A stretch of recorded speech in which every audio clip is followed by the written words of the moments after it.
우리 아까 여러분들이 이제 기도 좀 하고 가세요 이렇게 했어요. 왜냐면 익숙하지 않아서 자꾸 그게 잘 자기 기도의 어떤 그 능력이랄까 힘이랄까 이런 또는 연이어지는 그 연관술이라든가 이런 게 부족할 수가 있어요. 왜냐하면 우리는 그동안 이제 기도하면은 자기 소원을 막 갖다가 엮어서 갖다 내놨거든요. 그리고 이제 그걸 기도라 이렇게 생각을 했고 또 그것이 전혀 아니라는 건 아니에요. 이제 우리가 예수 그리스도를 믿는 연조와 수준에 맞춰서 기도도 그렇게 나를 이끌어 가야 되는데 맨날 예수 믿은 지가 10년, 20년, 30년 돼도 예수를 놓고 우리가 봤을 때 기도는 맨날 그 자리인 거예요. 10년 전에도 그 자리, 20년 전에도 그 자리. 역시 문제만 만나면 내 본능적인 것을 요구해야 되는 또 그 자리. 이래서 우리들은 어떤 기도의 성숙미가 없이 살아왔어요. 그러니까 자기가 성장하지 못하는 거에 대해서 병이 들어있는 것도 몰랐어요. 아, 내가 이거 성장하지 못하고 있구나. 이런 느낌조차도 없이 그냥 마음이 좀 답답해. 그러면 어디 은사 집회 하는 것이나 아니면 부흥회 때 가서 또 자기 마음을 조금 달래서 채우고 또 그것으로 또 만족하고 이렇게 이제 살아서 다른 사람들과 예수 안 믿는 사람들과 이렇게 수준을 놓고 비교를 해보면 거의 다른 게 없는 거예요. 뭔가 구원받은 자로서의 신령성이라든가 이 영혼에서부터 비춰오는 어떤 무서운 힘이 있어요. 예수인은. 예. 이거는 각자가 그리스도를 만난 경험이 풍성하고 자기 안에 그렇게 분명한 그리스도의 의지로 경험된 부분들이 있다면 본인도 알지만 삼자도 알아봐요. 그거를. 그래서 이제 우리 겉으로 나타난 능력이다. 겉으로 나타난 뭐다. 이게 아니라 내면에서 비춰지는 빛이 있고 광명이 있고 내면에서 움직이고 있는 주님의 그 놀라운 능력이 합산되어 있어요. 거기에. 그래서 우리는 서로가 존중하는 데 있어 꺼리낌이 없어요. 보는 순간 참 이런 면이 우수하구나. 이런 면이 앞서가는구나. 이런 면은 조금 저조하구나. 이렇게 서로가 이 마음속에서 비춰오는 그리스도를 향해 나 자신을 부인한 영역들이 저마다 다 들어있어요. 그것에 의해서 위계 질서가 서요. 예. 우리는 막 내가 부유하고 내가 잘나고 내가 학문을 많이 배우고 이래서 질서가 서는 게 아니라 내 속에 예수 그리스도를 위한 그분을 통해서 나오는 인격의 놀라운 힘이 질서를 만들어줘요. 그래서 서로 존경하게 되고 공경하게 되고 그분은 이면에서 필요한 분, 주님이 보실 때 또 저분은 저면에서 필요한 분, 뭔가 다 주님의 사역을 위해서 필요한 사람들이에요. 그래서 다 소중한 거예요. 한 사람도 소중하지 않은 사람이 없어요. 이제 살다 보게 되면 좀 성장이 더디어서 답답한 것은 좀 있어요. 왜냐하면 정상 시기에 정상으로 잘해서 모든 이에게 유익을 끼치고 은혜를 끼치면 아름답겠는데 자기 욕심에 이끌리다 보면 이제 세월은 많이 가고 자기는 성장을 못하는 거예요. 그럼 자기만 둔하냐? 삼자가 볼 때도 답답하고 둔한 거예요. 그러니까 자기만 손해 보는 게 아니라 다른 영혼에게까지도 지장을 주는 거예요. 그래서 이제 여러분들이 조금 더 실속 있는 예수인, 뭔가 영혼의 성장을 갈망하는 사람들, 그렇다면 내용이 바뀌어야 되는 거예요. 기도의 내용이 바뀌면 그 기도에 따라 성령의 감지가 와요. 주님이 이렇게 하시는구나. 주님은 이런 걸 원하시는구나. 이렇게 자기 영혼 안에 성령이 움직이고 있는 어떤 모습이 알게 되어요. 그러니까 좀 더 그쪽으로 기울어지거든요. 예. 잘못하면 이제 분별력이 없거나 또 지나친 열심을 내거나 나를 충동시키면 감정의 역사가 그렇게 나오기도 하지만 이 말씀을 많이 배운 분들, 특별히 예수 그리스도의 지정의를 배워가는 사람들은 그렇게 감정으로 흐를 수가 없어요. 예. 그게 용납이 안 됩니다. 벌써 이 감정이 딱 섞이면 불순해 이게 펄떡 들어오거든요. 그래서 딱 경계가 딱 쳐지고 내가 주님을 향해 진정을 토하는 것도 어느 정도 이 감흥 안에 경계가 쳐지면 더 이상은 안 나가죠. 그 안에서 주님을 높이고 사랑하고 고백하고 이렇게 되죠. 그래서 환경이나 내가 좋아하는 조건으로 어떤 걸 선택하지는 않아요. 그래서 그 예수인의 선택이라는 것은 굉장히 우수한 거예요. 아, 그분이 그렇게 선택했대? 그럼 주님과의 무슨 관계가 있겠지. 이렇게 믿어질 수 있을 만큼 예수인은 삶의 권위가 있어야 돼요. 그렇지 않으면 맨날 그 타령, 옛날에도 그 타령, 지금도 그 타령, 판단력도 어리고 선택도 어리고 모든 분별력도 어리고 그냥 맨날 그 타령이 돼요. 아니죠. 예수는 그럴 수가 없습니다, 여러분. 그래서 이제 여러분들의 기도가 얼마만큼 정말 성장하고 얼마만큼 주님의 세계를 추구하는지를 보여주는 거거든요. 그래서 아까 성자의 이제 속성에 대해서 이분이 가지고 있는 특성, 이분이 가지고 있는 개성, 이분이 가지고 있는 성격, 이분이 가지고 있는 인격, 그게 다 그 안에 들어있는 속성면 특유의. 그래서 우리들은 성자와 성령과 성부로 조직이 되어 있는 사람들이에요. 그 세 분에 의해서 만들어졌어요, 우리가. 그리고 우리를 낳아주셨어요. 그래서 우리들의 이 영적 기질 안에는 성자, 성부, 성령의 속성이 균일하게 들어있어요. 이제 우리가 성장한다고 하는 것은 때에 맞춰 성자의 속성을 사용할 수 있는 사람, 뭔가 성숙해진다고 한다면 그 때에 맞춰 성자의 속성을 사용하는 사람, 그 때에 적합한 그 때에 필요한 특성을 사용할 수 있는 사람이 성장되어가는 사람이에요. 예. 이제 성부의 속성, 성자의 속성, 성령의 속성이 있는데 이 속성 세 분의 속성을 자유자재로 필요할 때마다 바르게 선택하여 사용할 수 있다면 아주 우수한 성도다. 예, 참 우수한 성도죠. 이런 성도를 주님이 안 찾아갈 수가 없는 거예요. 이런 성도를 통해서 연약한 성도가 도움을 안 받을 수가 없어요. 이런 성도가 있다면 연약한 자가 도움을 받고 죄에 시달리고 있는 자들이 회개하고 돌아오게 되고 주님도 필요에 따라 그 사람을 데려다 쓰는 거예요. 우리는 그 내시가 가다가 시사회를 읽고 있는데 가르쳐주는 자가 없어서 깨달을 수가 없습니다. 그 빌립이 갑자기 거기 나타나서 그 사람에게 이사야 53장을 설명해주고 거기서 세례를 줬잖아요. 그리고 호련히 빌립은 없어졌어요. 이렇게 하나님의 거룩한 사역을 위해서 하나님은 필요한 사람을 데려다 쓰는 거예요. 그 여러분들은 다 그분 하나님의 소유예요. 하나님이 쓰시고 싶은 대로 필요에 따라 갖다 쓰는 거예요. 그러니까 얼마나 이게 잘 되어 있어야 돼요. 인격이 잘 되어 있고 하나님을 사랑하는 신격이 잘 되어 있고 이런 것들이 잘 되어 있으면 그때 필요한 그때 그 요소에 주님이 갖다 쓰는 거예요. 그게 세 분의 속성이란 말이에요. 오늘은 이제 성자의 속성을 다시 한번 이제 아까 설명하게 됐어요. 그 중에서 이제 여러분들은 성자의 속성을 어떻게 알고 있는가? 아까도 했죠. 이제 사랑도 있고 인내도 있고 순종도 있고 이렇게 많은 화목도 있는데 이런 거에 대해서 한번 가슴에서 스파이크를 이렇게 봤냐?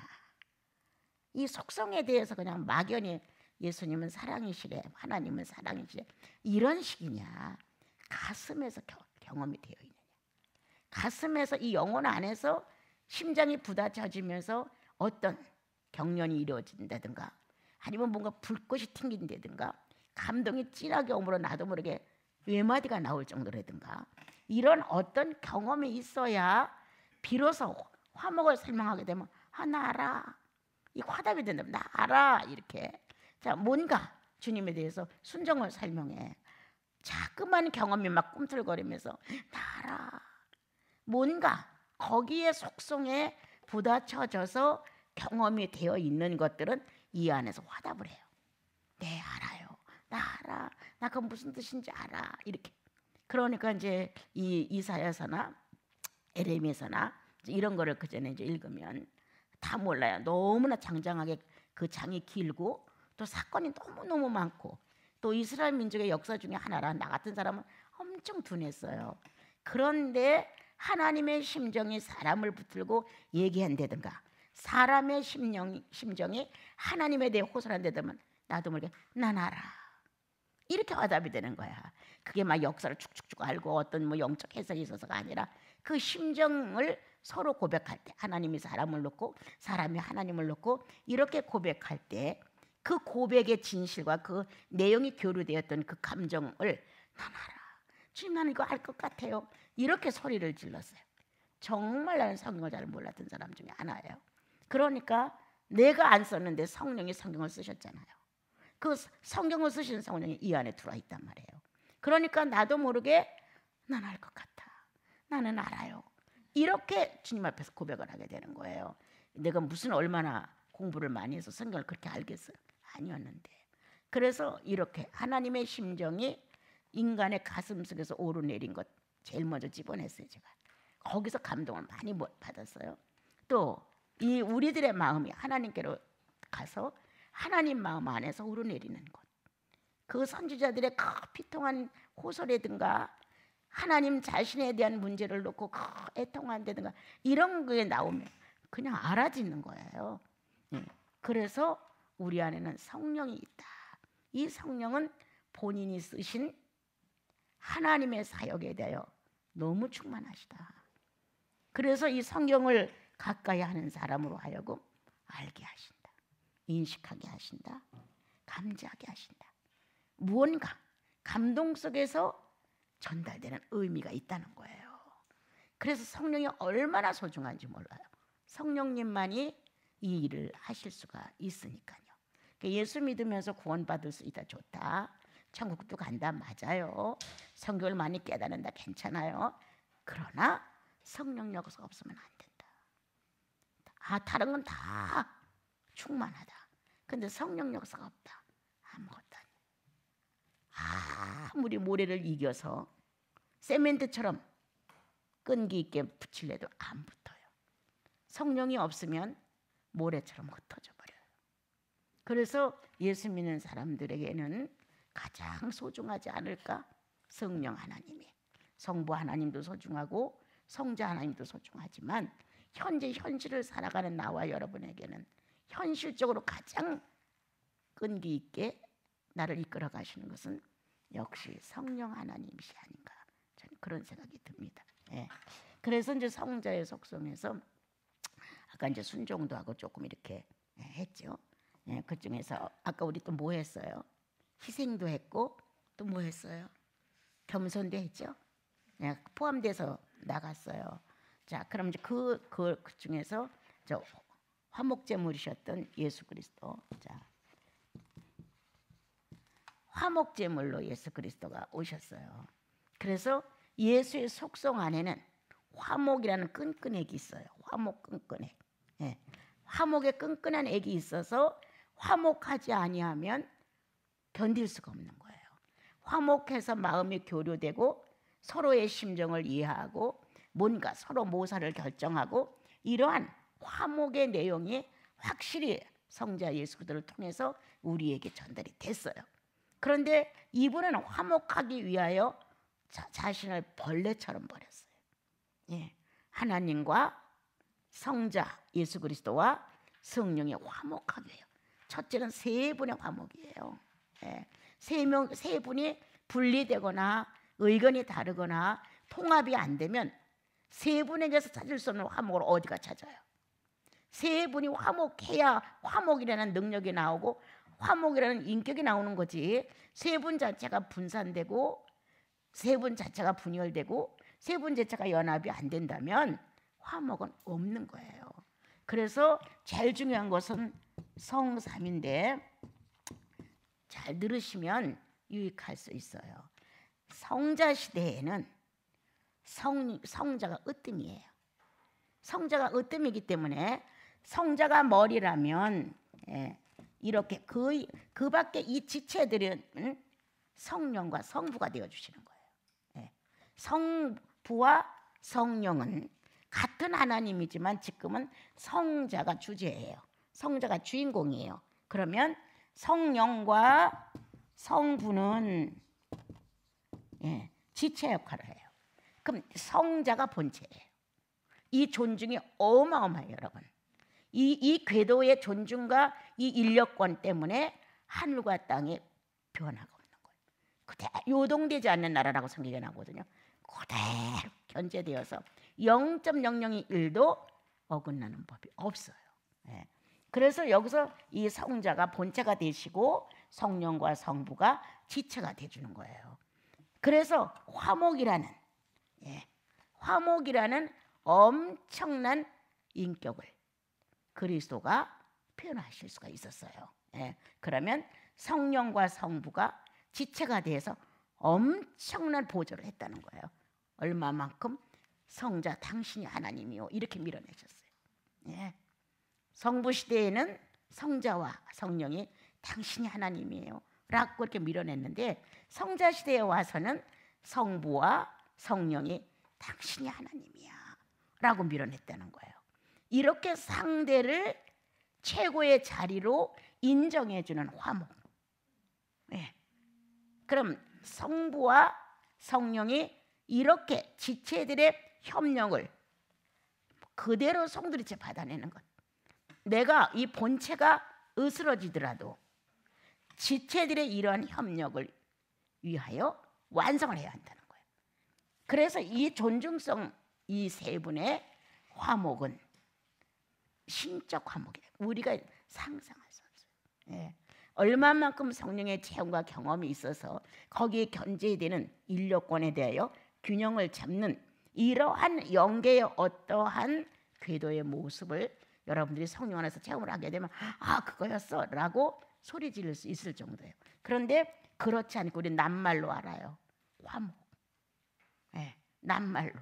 낱말에서 사전 찾아보면 잘 나와 있어요. 그래도 이렇게 화목하면은 낱말 정도로 우리가 이해를 하려고 하지, 하나님 나라의 어떤 균형 잡힌 질서의 궤도를 지켜준다는 이런 내용을 몰라요. 그런데 성령은 이걸 알게 하시는 거예요. 엄격한 궤도가 있는데 거기를 벗어나지 않아요. 그래서 서로의 이 존중성, 서로의 가치성, 이러한 것들이 그대로 포함되어서 이루어져 나가요.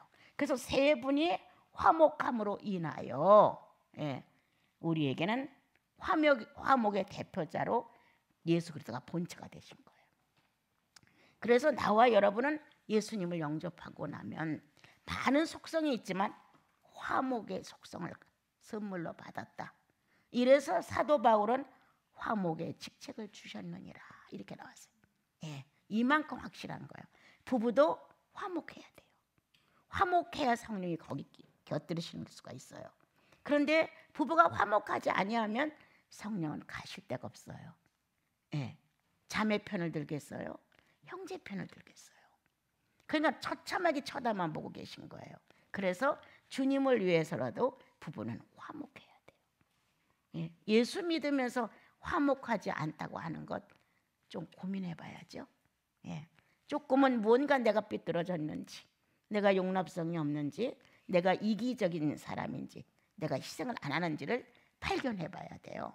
그래서 화목을 부부 사이에 이루어지게 되면 자식과 부모 사이도 이루어지게끔 되어 있어요. 한 가족 안에 화목의 속성이 활동을 안 하면 항상 전쟁이죠. 항상 전쟁이에요. 누군가는 이 화목의 희생 제물이 돼줘야 되는 거거든요. 그러니까 우리 예수 그리스도가 나와 여러분을 위해서 하나님 사이에 화목 제물이 되어 주신 거예요. 그러니까 다른 데서 멀리 가 찾지 말고 아내와 남편 사이에 성삼위의 화목이 이렇게 확실하게 있어서 이 그리스도가 성자가 본체 되시고 두 분의 하나님이 지체되어 협력을 이루어서 세 분은 아주 화목하시다. 언제든 싱글벙글이시거든요. 이렇게 화목한 주님을 우리가 받아들였으니까 우리 안에도 화목의 능력이 나타나야 돼요. 화목의 능력이 나타나서 화목하지 않을 때마다 나를 정복해 줘야 돼요. 아내와 남편 사이에 화목하지 않을 때, 자식과 부모 사이에 화목하지 않을 때, 이웃과 화목하지 않을 때, 형제간에 화목하지 않을 때, 뭔가 화목이 깨진다고 하는 자체는 진리가 아니에요. 자, 이 화목이 깨졌다. 자, 그런데 성령 역사가 있다. 이건 무슨 소리인지 난 이해 못해요. 화목이 없는 곳에 개인 나만을 위해서 성령 역사가 있다? 그건 아니에요. 화목이 깨진 곳에 성령 역사가 있다면 화목이 깨진 원인을 찾아 해결하라는 거예요. 성령 역사가 있다면. 그런데 화목이 깨진 원인을 찾아 화목을 하기 위하여 서로가 화해를 하는 게 아니라 성령님은 나를 내 편이야. 하나님은 오늘도 나에게 은혜를 주셨어. 이러고 역시 가족과 이웃과 사람 사이에 화목을 안 한다면 그건 성령이 아니라는 거예요. 난 아니라 그래요. 기대도 하지 마라. 성령 아니다. 그건 자기 감정, 자기 영이다. 자기 신이다.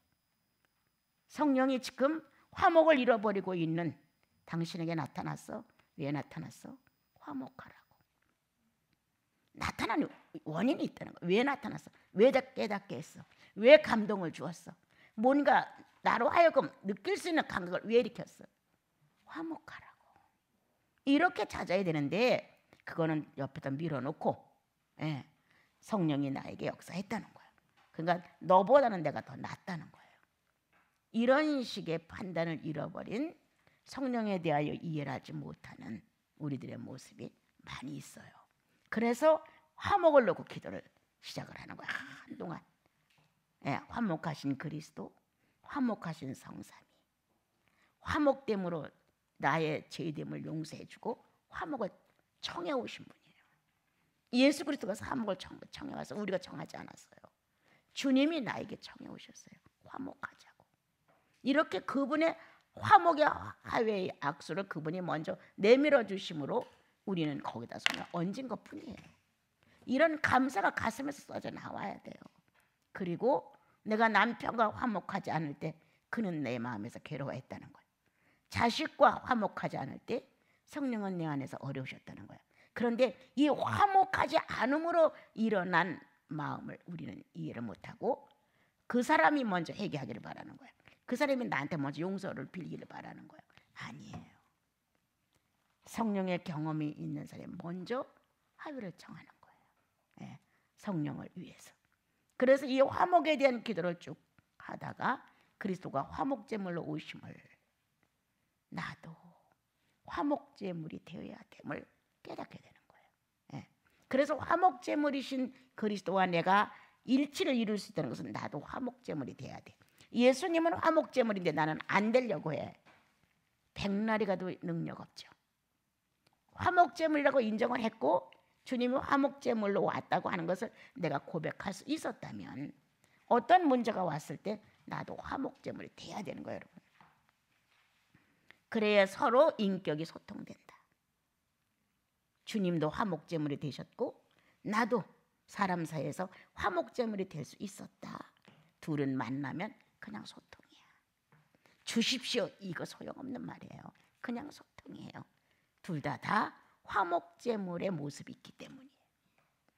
그래서 우리 안에서 하나님의 아들이신 예수 그리스도의 성품이 실현됐다고 하는 것은 바로 하나님 자신이 사생활을 하고 살고 계시다는 뜻이에요. 이런 말을 이해해야 돼요, 여러분. 이게 무슨 말인가? 내 안에서 그런 예수 그리스도의 속성이 실현이 된다는 것은 하나님의 사생활이에요. 그게 성부의 사생활이에요. 이렇게 예수를 바로 믿어야 되는데 우리는 너무나 얼치기로 믿어가지고 어느 때는 아주 예수 믿는 멋진 모습 있는 것 같은 거예요. 어느 때는 예수가 없어져 버린 거예요. 이런 모습을 우리는 많이 본다. 그래서 화목을 높여봐라. 화목제물로 오신 예수님을 기도 속에 많이 청해봐라. 청해보고 나도 그 화목제물의 은혜로 화목으로 말미암아 구원이 됐다. 그러면 나도 화목제물이 되는 건 당연지서다. 그런데 화목제물이 못됐던 사건들에 대하여 어느 날 고백이 나온다. 주님, 내가 화목제물이 되지 못했습니다. 그리스도는 온전히 탔는데 나는 타다 말았습니다. 이런 자기의 어설픈 예수인의 모습이 있지 않고 어설픈 자기 모습에 50%는 탄 것 같고 50%는 안 타. 그러면 생동거리고 있다는 거거든요. 그런데 자기는 50% 정도는 자기가 졌다는 거야. 50% 정도는 자기가 희생을 했다는 거야. 그런데 그 50%가 안 된 거에 대해서 생각을 안 하는 거야. 50% 희생한 것만 생각하지. 이거는 아무짝에도 쓸모가 없어요. 예. 타다 나무 숫덩어리가 아니냐? 이스라엘 민족은 이렇게 하신 말씀이 있어요. 그래서 오늘 화목에 대한 기도를 걸어가면서 하셔도 되고 집에 있으면서 해도 되고 일하시면서 되는 거예요. 그래서 화목의 인격을 예수 그리스도가 실천하고 가셨으니 내 안에 그 영역이 보유되어 있다. 지금 주님은 기회를 주신다. 써봐. 화목 써봐. 속성을 써봐. 이렇게 기회를 주실 때 우리가 꿀꺽 삼키고 예, 주님이 화목제물 되으셨듯이 저도 화목제물이 될래요 하고 나를 부인해봐요. 순간 결합이 되죠. 예, 순간 성령의 화목과 내 화목이 일치가 되죠. 그러므로 둘은 한 인격체를 만들었다. 하나님의 사생활은 이루어진 것이다. 예, 그러니까 그렇게 속성에 대해 애가 타서 엄청 애가 타죠. 어떻게 하면 예수를, 어떻게 하면 하나님을, 어떻게 하면 성령님을 완성시킬까? 그게 막 식사 같아서 식사. 안 먹으면 죽을 것 같은 거야. 밥을 안 먹으면 기운이 빠지고 못 살아요. 그러니까 며칠만 안 먹으면 막 허기지고서 먹잖아요. 그렇게 배가 고팠어. 주님의 속성에 대해서 그분에 대한 인격이 내게 부족함을 내가 결핍되어 있음을 알고 허겁지겁 날마다 만날 맨날 성경 뒤지고 어떻게 찾아내야 돼? 어디서 만나야 돼? 막 너무너무 나는 무식했으니까요. 교회를 다녀봤어야 그래도 교회에서 목사님들이 전달해주는 몇 덩어리라도 들었을 거 아니냐고. 나는 정말 조금이에요. 그랬기 때문에 더 목말랐는지도 몰라요. 예. 그래서 이렇게 성자의 속성을 가지고 기도하다가 그래서 이때 여러분들의 기도는 자 성부께 돌아간다. 예. 자, 이 화목이 성자의 위대하심을 찬양하게 된다. 자, 이 화목이 성령이 내 안에 내재하심으로 일을 하신다. 세 분의 하나님이 다 나와. 이렇게 예수의 속성 하나 기도를 하다 보면 다 나와요. 예. 그러다 보면 성부를 위해서 찬양이 나가, 성자를 위해서 찬양이 나가, 성령을 위해서 찬양이 나가. 여러분들은 곡도 가사도 마음대로 붙여서 해도 돼. 여러분들 스스로가 곡을 만들고 여러분들 스스로가 가사를 붙이는 거예요. 성부 때문에 화목됐네 내가. 예수 때문에 내가 화목됐네. 성령 때문에 화목이 유지되네. 이렇게 가사가 막 나오면서 자기 마음에 막 곡이 쏟아지는 거예요. 이러므로 우리들은 이 세 분의 속성을 우리가 세 분을 만나는 데다 쓴다는 거예요. 제일 먼저 이 속성은 그분께 쓰는 거예요. 예. 하나님 사랑하고 사람 사랑하라고 되어 있지. 사람 사랑하고 하나님 사랑하라고 안 되어 있어요. 속성은 하나님께 먼저 써야 되는 거예요. 예. 그래서 진실이니 희생이니 겸손이 존중이니 순종이니 인내니 다 하나님 앞에 쓰는 거예요. 그분 거라서. 그분을 위해서 필요한 거 이거지. 우리가 그분을 위해서 하라고. 그래서 이렇게 이제 화목을 놓고 세 분에 대하여 다 가슴에서 나온다. 성부의 속성 중에 화목이 이렇게 좋았고, 성자의 속성 중에 화목이 이렇게 아름답고, 성령의 속성 중에 화목이 이토록 징크가 있음을 찬양하고 감사하고 감탄하고 감격하고 막 또 시가 나오면 막 시도 막 쓰잖아요. 예. 저는 뭐 그렇게 시인은 아니에요. 그런데 가끔 노트 정리를 하다 보면 기가 막히게 써놓은 것들이 있어요. 이건 내가 쓴 거야? 성령이 쓰셨군요. 이렇게 이제 말할 정도로 그런 게 몇 개 있어요. 그래서 이제 이렇게 한단 말이에요. 그러다 보면 그 다음 나오는 게 나야. 화목하신 성령을 통하여, 화목하신 성자를 통하여, 화목하신 성부 세 분의 의지 속에 나 화목으로 나아졌지. 내가 화목으로 나아지는 거예요. 싸우면서 주님이 나 낳지 않았어요. 성부가 싸우고 성자가 싸우고 성령이 싸우면서 그 불화 속에서 나를 낳지 않았어요. 네. 세 분이 하나가 된 거예요. 화목을 위해서. 거기에서 내가 의아하고 탄생이 된 거예요. 그래서 세 분의 화목을 분열시키는 건 나라는 걸 깨닫게 되어요. 아, 내가 본인이구나, 장본인이구나. 내가 하나님과 성자와 그 성령 사이의 화목을 내가 깨트렸어.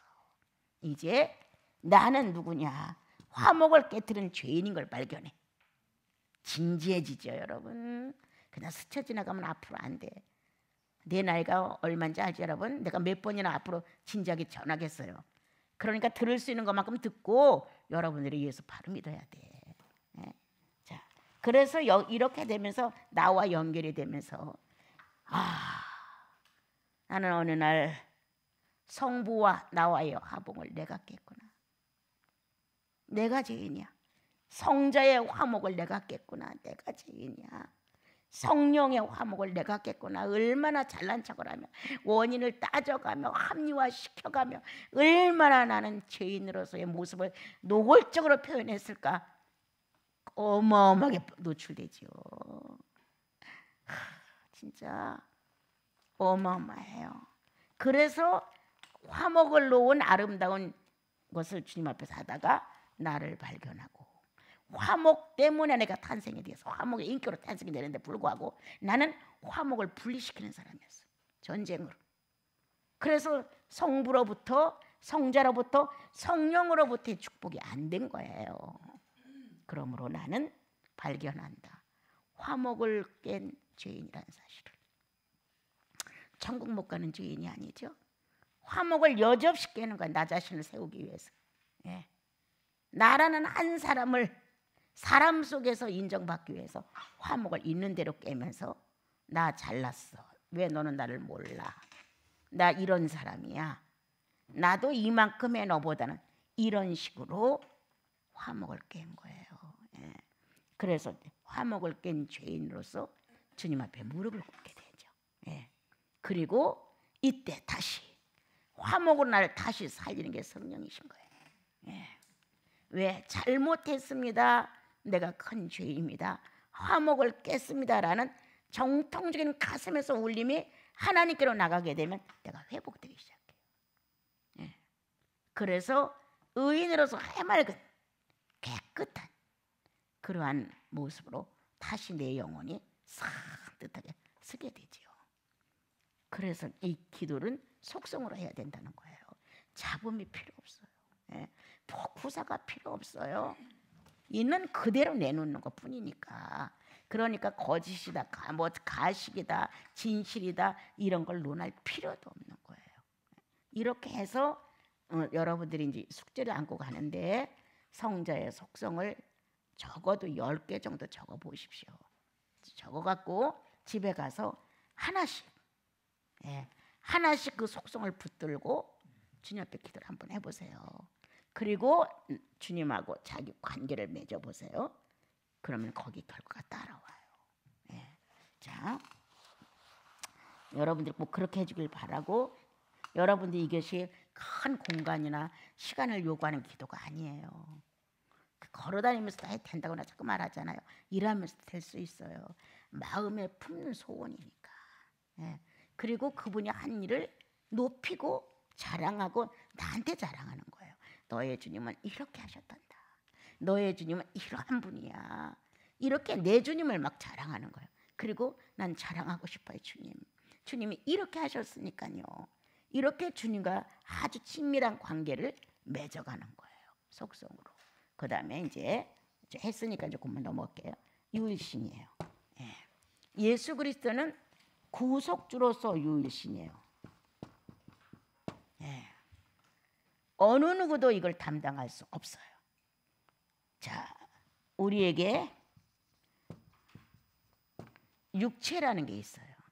육체가 있음으로 인해서 범죄가 들어왔고, 그 범죄된 이후로 우리는 모든 사물의 기준이 육체화됐어요.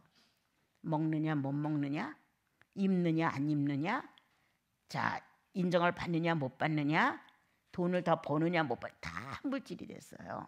이렇게 된 사회에서 우리가 살아가다가 예수님을 만났는데 육체를 구원할 수 있는, 육체로부터 이렇게 파괴된 나를 인정을 내 육체로 해서 구원을 받을 수 있는 유일한 한 분이 왔는데 그게 예수님이었어요. 구속주였어요.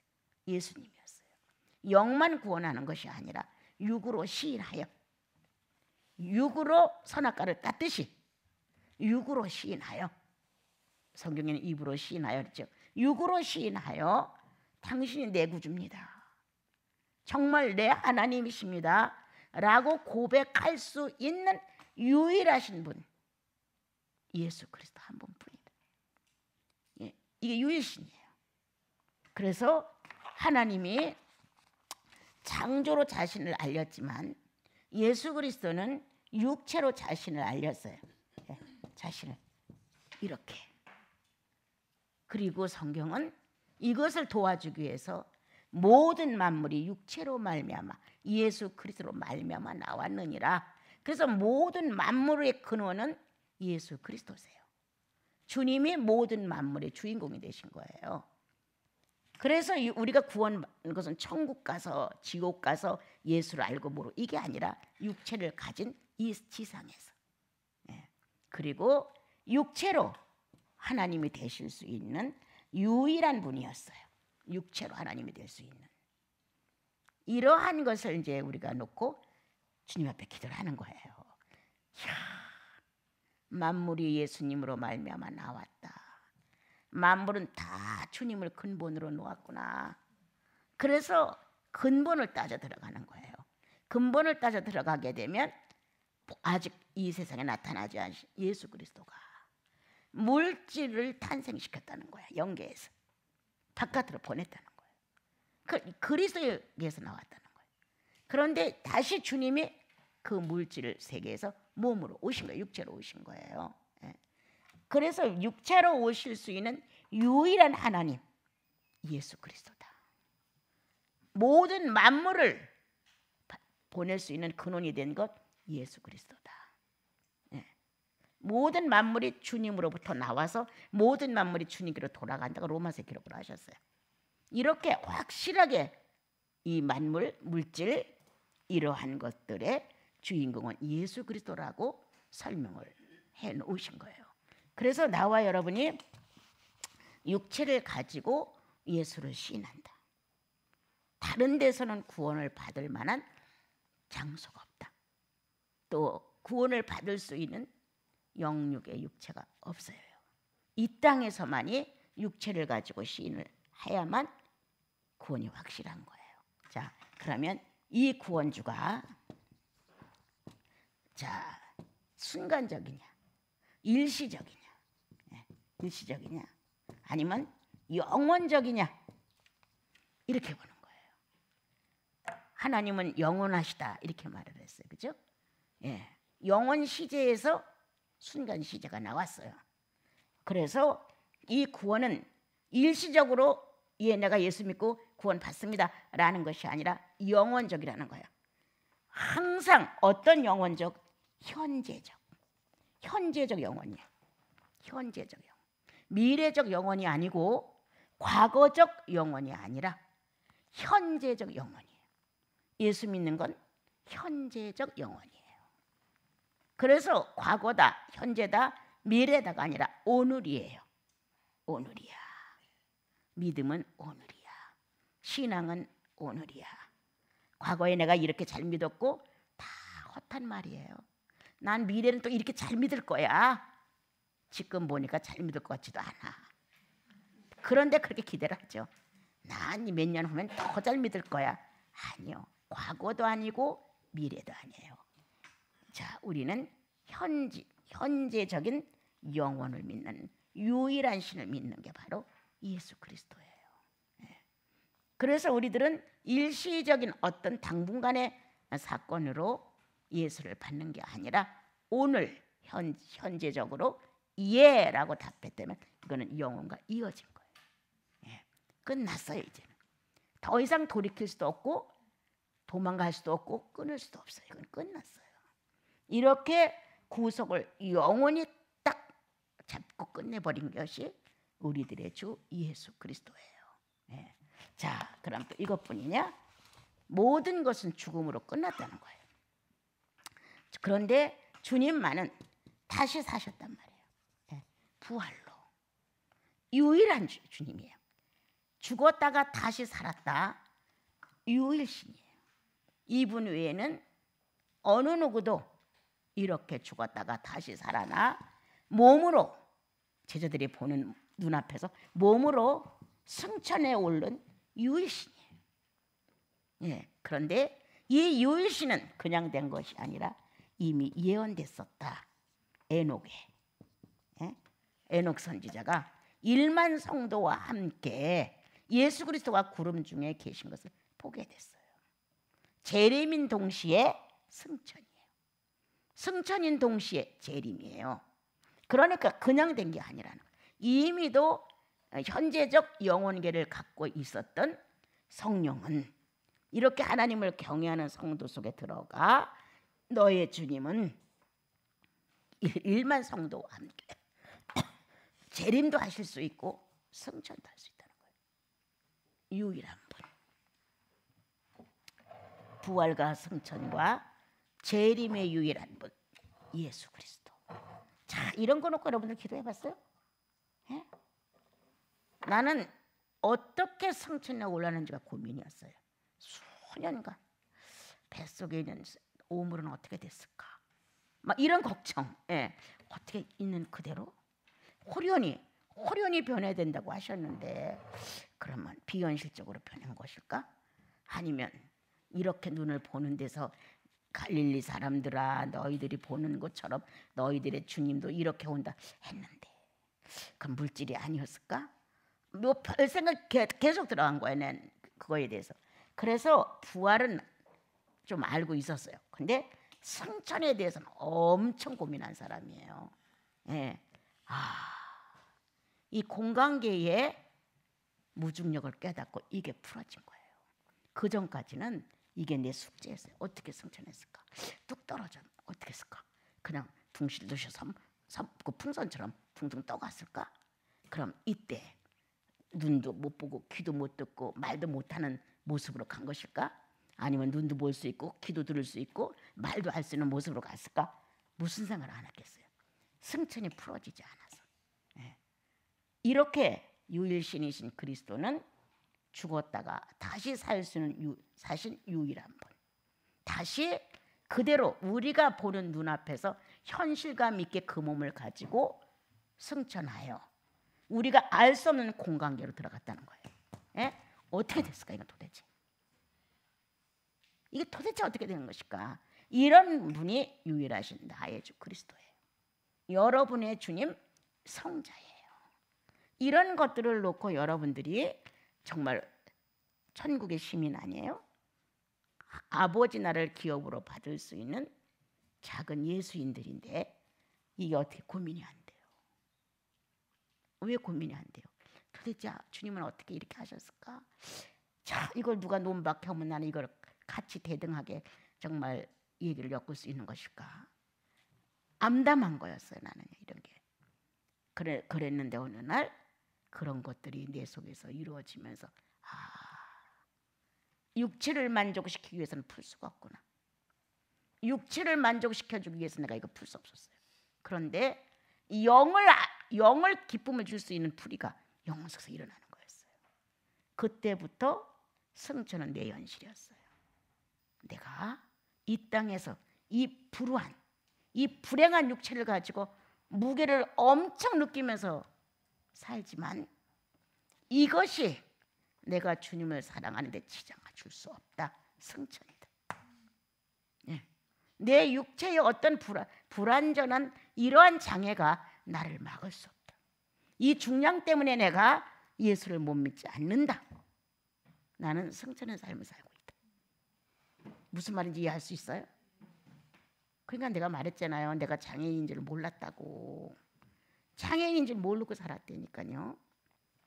그만큼 육체의 중량과 승천의 무게를 다뤄봤을 때 육체의 중량은 나를 그렇게 어렵게 만드는 것이 현실인데 이걸 못 느꼈다는 거예요.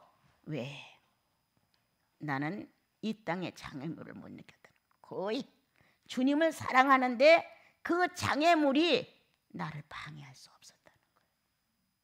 네. 더 좋았죠.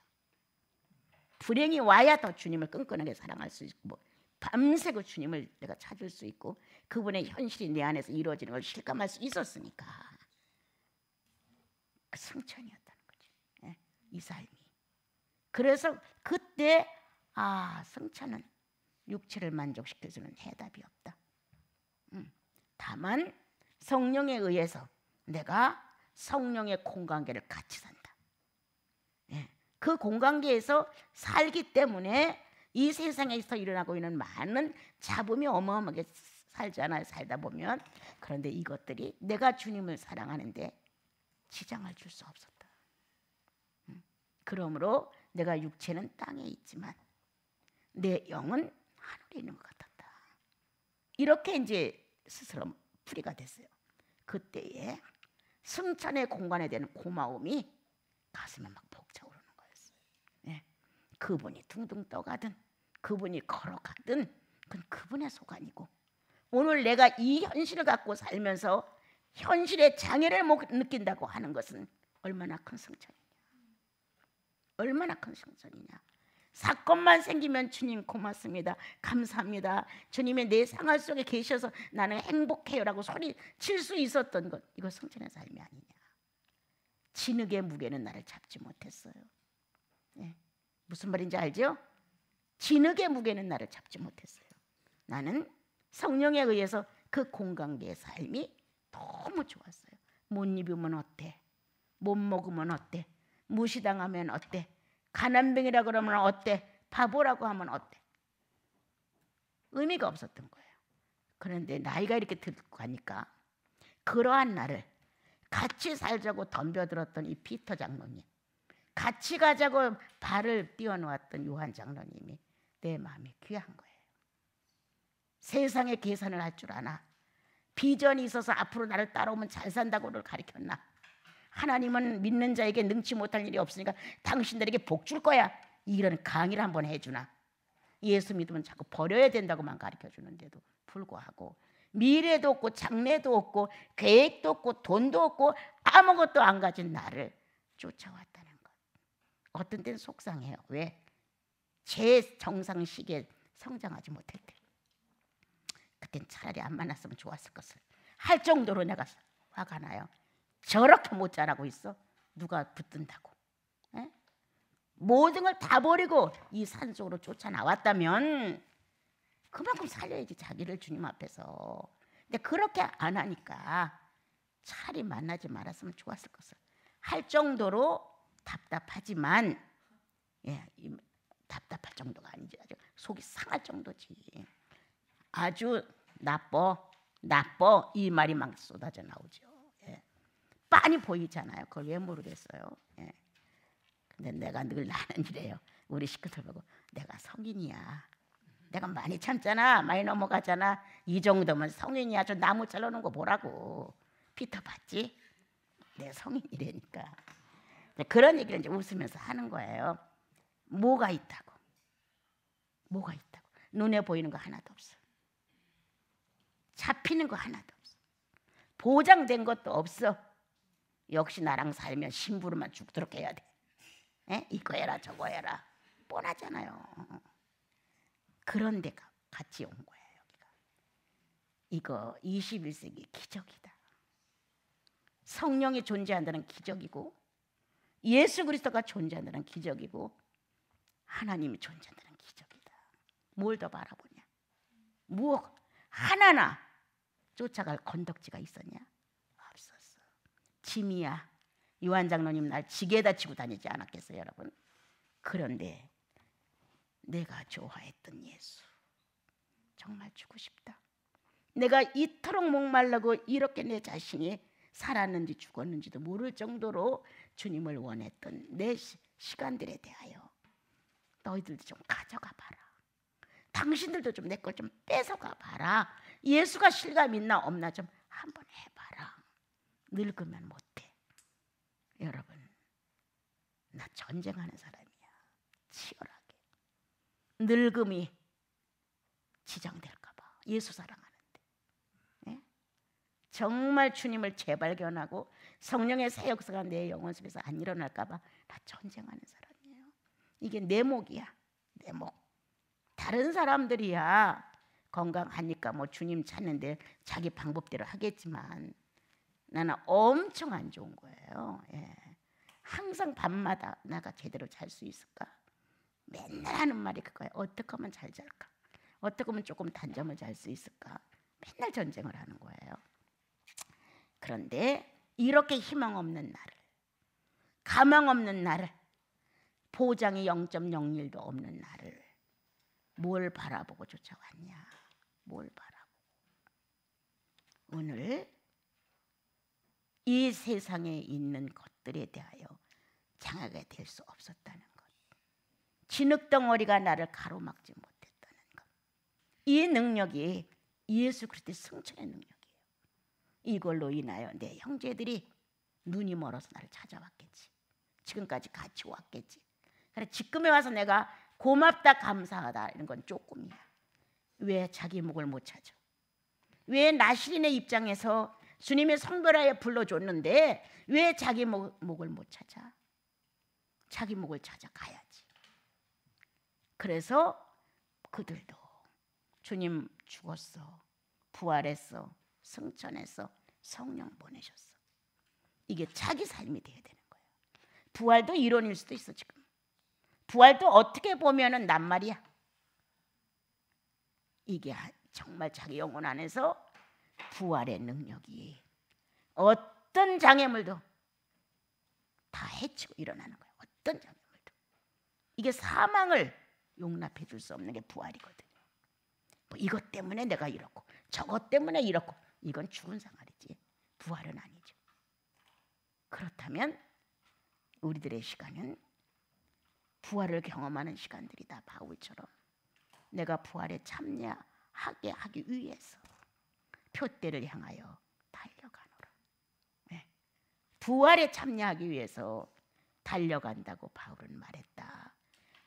유일신의 부활을 아느냐? 부활에 대하여 한번 크게 소리쳐봤냐? 예수 부활은 내 부활이었다고 소리치며 감격된 가슴의 교환이 있었느냐? 그리고 거기서 만난 예수를 마음껏 소리쳐봤느냐? 가슴이 터지도록. 이러한 유일신이신 주님의 부활을 경험해 보십시오. 경험해 봐야 실감이 있지. 지금 뭐 죽었다가 살았다고 해서 부활이 아니에요. 영이 살아야 돼. 영이 부활을 해야 되지. 세상의 어떤 것들로 인하여 자기를 빼앗기면 안 돼. 자잘구레한 것들로 인하여 조금 감소는 될 수 있을지 몰라요. 그러나 부활이 자기 사생활이 안 되면 안 되죠. 그리고 또한 한 번 더 승천. 확실하죠. 그래서 바울이 말한 대로 자기는 그리스도 안에서 존재한다는 거예요. 예. 이렇게 나와 여러분이 유일신이신 예수 그리스도. 정말 내가 빼먹고 간 거 하나 있네요. 예. 그는 성령으로 보장된 분이다. 성령으로 잉태됐다. 예. 성령으로 증거받았다. 이는 내 사랑하는 자요 내 기뻐하는 자니라. 이러한 유일신의 오직 인류에 하나밖에 없는 구세주를 놓고 한 말이다. 성령으로 잉태됐느니라. 네. 또한 자 동정녀로 처녀로 아기를 낳느니라. 다시 그는 내 사랑하는 자요 내 기뻐하는 자니라는 증거를 받았느니라. 이와 같은 유일신의 보장된 구절이 얼마나 많아요, 여러분. 얼마나 많아요. 이걸 껴안고 자면서 암기를 한번 해보세요. 자신도 모르게 기도가 나오지. 처녀가 잉태하여 아들을 낳는다. 인간의 정상적인 순리를 벗어나서 신적 순리를 따라 일처리가 된다. 어떻게 이런 일을 주님은 하실 수가 있었습니까? 라고 기도하게 된단 말이에요. 동정녀의 탄생, 성령으로 잉태된 사실, 이건 너무 신비잖아요. 어떻게 성령으로 잉태를 하겠어요, 그렇죠? 이건 창조의 신비가 다시 한번 해준다면 안 되는 거예요. 그 신비가 역사를 해줘야 되는 거예요. 예. 자, 그런데 그가 세례받고 올라오는데 이는 내 사랑하는 자요 내 기뻐하는 자니라. 이렇게 제자들에게 확신을 심어준 거예요. 이런 사실로 쭉 여러분들이 연결해서 예수 그리스도는 내 유일신이야, 오직 성령으로 잉태는 한 분이야, 구세주, 처녀의 몸으로 아기를 낳음을 받은 분이야, 이렇게 확실하게 나와 여러분이 내 구주 예수 그리스도의 유일신에 대한 것들을 한번 엮어서 잘 기도를 해보세요.